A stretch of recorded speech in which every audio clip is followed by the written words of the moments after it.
Okay, so I'm doing a blog today, and once again in my ballet book, my editor asked me to write a little bit about why I love museums for the book, and I always intend to write too much.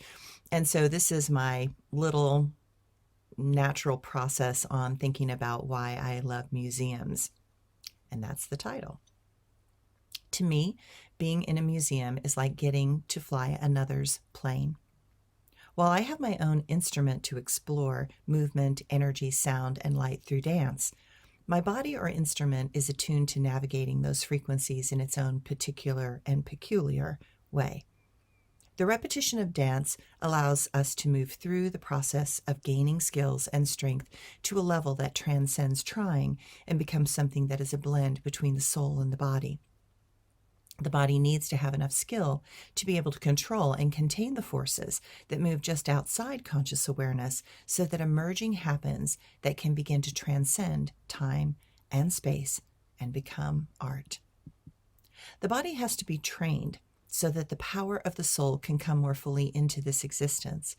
In dance, the body is the clay, and it must be shaped, heated, and strengthened before it is a vessel strong enough to carry something more powerful than the human condition. It has to be strong enough to be able to invite in the spirit of the soul and the spirits of all those souls who want to contribute in the moment of that dance. In a museum, I get to feel the flows of other artists as they honed their skills. I get to look out through their eyes, see what they see, and feel the subtle touch of a stroke from their brush. If I'm really good, I can feel the intent that powered their gifts, passion, and drive. That is what makes such spaces magical to me. It is as if the ghosts of the past are reaching through a painting, pottery, textile, or sculpture to tell us about their world and their mindset at that time.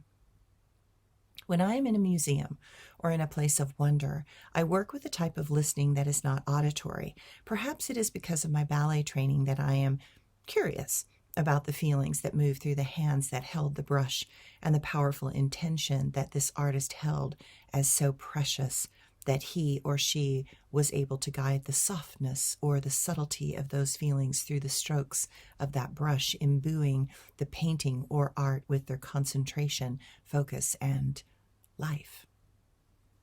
Dance exists in a moment of conjoined magical forces.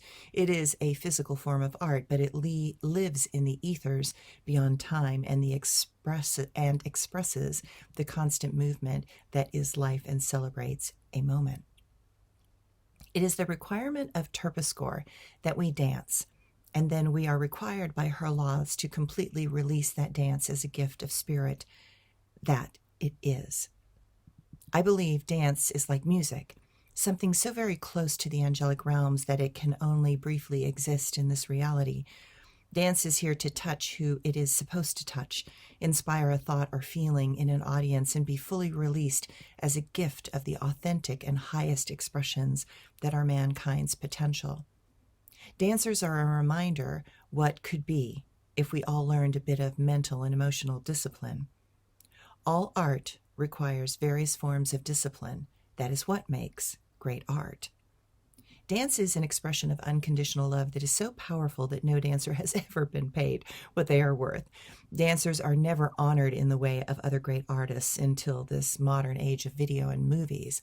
We are a ghost that lives and breathes in a moment and then fades away in the mists of time. Museums are much more than that. They are holding the essence of great artists for all to bear witness to their views of this world.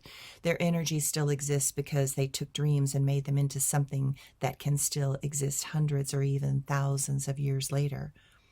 They not only have left echoes of themselves in their art, but they also have tried to show us powerful historical moments, the faces of our ancestors, and show the toil that influence took upon them.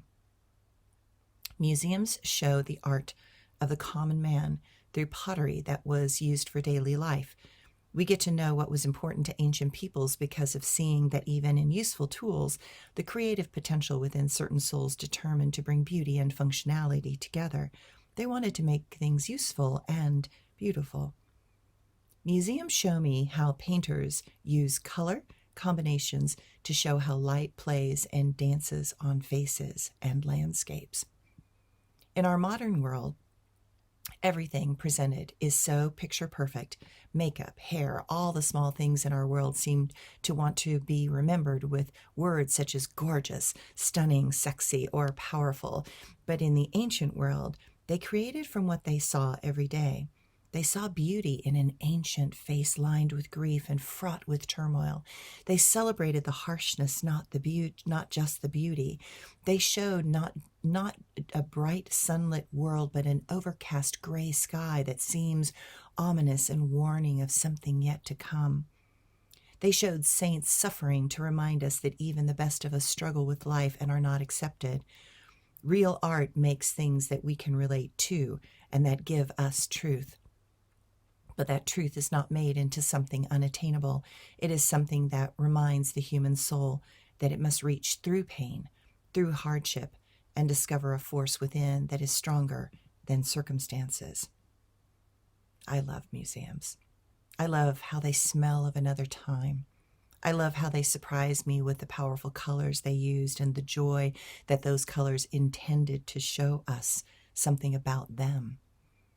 Museums remind me that we are the manifestations of their dreams and that they are attempting to reach for. And they remind me that my dreams that were unattainable will be another's reality in a short period of time. We strive and we reach.